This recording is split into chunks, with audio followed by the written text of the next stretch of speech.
បងប្អូនថ្ងៃនេះចំពោះឲ្យឃើញមុខស៊ីនអានេះមិនប៉ត់ជាស៊ីនណាគ្រាន់តែយើងអត់ដាក់ filter អញ្ចឹង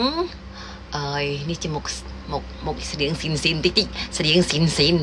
ចាប៉ុន្តែអត់ដាក់ filter ទេអានេះ original camera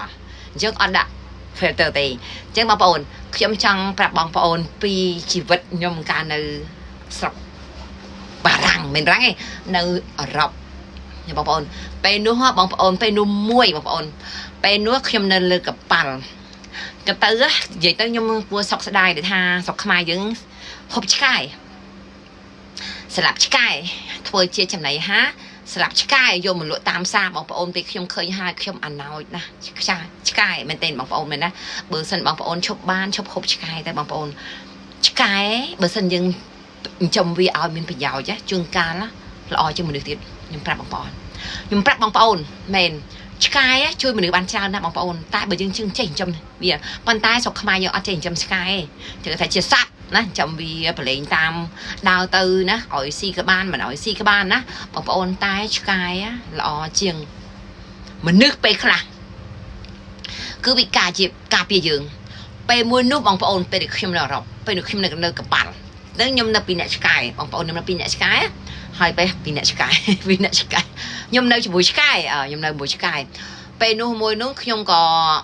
មានមនុស្សប្រុស2នាក់ដែលថាខ្ញុំបន្ទាប់ពីខ្ញុំបើកទ្វារឲ្យឃើញមានមនុស្សប្រុស2នាក់មកគោះទ្វារខ្ញុំមួយខ្មៅមួយស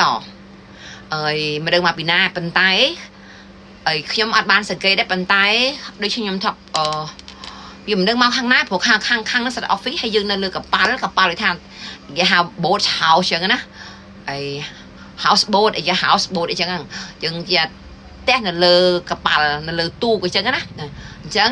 ដល់ហើយទៅខ្ញុំក៏នៅលើហ្នឹងទៅណាខ្ញុំទៅធ្វើនេះធ្វើនោះចឹងហើយនៅមួយឆ្កែហ្នឹងឆ្កែញីឈ្មោះស្លូតតាបងប្អូនពេលហ្នឹងមានមនុស្ស2នាក់មកគោះទ្វារប្រហែលជាមិនដឹងធ្វើអីប្រហែលចង់ចាប់រំលោភខ្ញុំឬឃើញខ្ញុំនៅម្នាក់ឯងស្រីបងប្អូនណាប្រុសអឺរ៉ុបដូចថាគឺឃើញយើងស្បែកខ្មៅនៅម្នាក់ឯងប៉ុន្តែខ្ញុំនៅជាមួយឆ្កែគាត់តែបងប្អូនឆ្កែវាដឹងក្លិនណាគាត់ធ្វើប៉ុកវារត់លឿនហ្មងវារត់លឿនមុនខ្ញុំហើយខ្ញុំផ្លែកខ្ញុំមិនដឹងថាអ្នកណាមកគោះទ្វារអញ្ចឹងណាដល់ហើយខ្ញុំបើកព្រួវប់ឆ្កែរត់វប់អាច2នាក់ហ្នឹងខ្ញុំឃើញសមោវប់អញ្ចឹងណាបើកវប់ឆ្កែចេញវប់ខ្ញុំឃើញមនុស្ស2នាក់រត់ឆ្កែដល់ហើយរត់មកយើងដេញចេញបើកទ្វាររត់មកយើងយកទៅជើងឲ្យពាក់ទៅអាឆ្កែហត់ទៅអស់ដេញហត់ដេញតាមហ្មង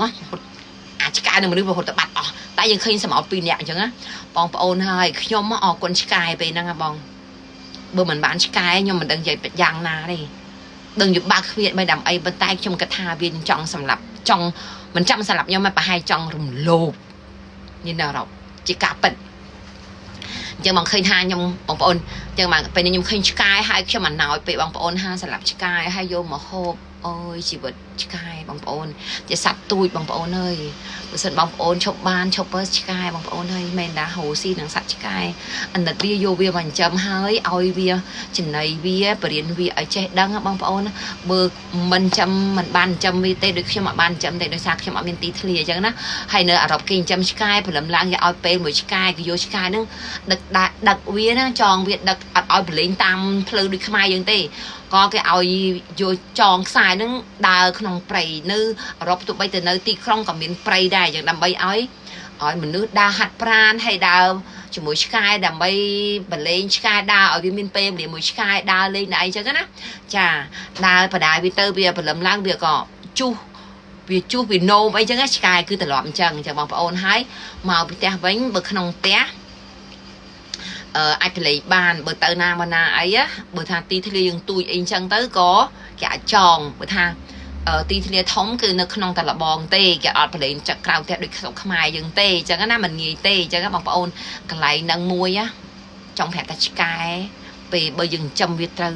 វាមានប្រយោជន៍ជាងមនុស្សវាជួយយើងពេលយើងមានអាសន្នបងប្អូន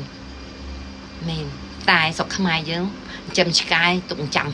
ផ្ទះជួនកាលតែចំណីមិនឲ្យគ្នាស៊ីផងហ្នឹងហើយបើបងប្អូនគ្មានសមត្ថភាពទេកុំចិញ្ចឹមគ្នាហើយសូមកុំសុំវឈប់សម្លាប់ឆ្កែណាឈប់សម្លាប់អូខេអរគុណច្រើន